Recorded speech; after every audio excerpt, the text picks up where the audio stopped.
આજ રોજ કેરવાડા મંદિર ટ્રસ્ટના ઉપક્રમે દેવાધિદેવ મહાદેવ અને જગતજનની માં અંબાજી શક્તિના પ્રતીક સમા ત્રિશૂલ સ્તંભનું વિધિવત મંત્રોચ્ચાર સાથે પૂજા વિધિ સાથે પ્રસ્થાપન કરવામાં આવ્યું.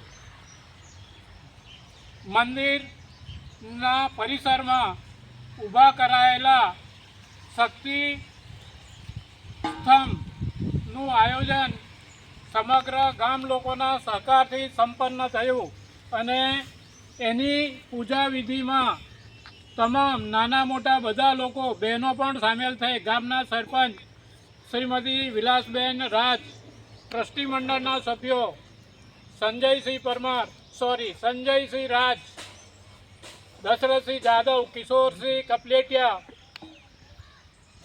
એ ઉપરાંત બાકીના બધા વડીલો અને યુવા એડમિન અને આ કામમાં ફાળો આપનાર અર્પણસિંહ પરમાર, યુવરાજસિંહ પરમાર, યુવરાજ રાઠોડ, રવિગીરી ગોસ્વામી, આ બધાના સફળ પ્રયત્નથી આ કાર્યક્રમ ખૂબ જ સફળ રહ્યો.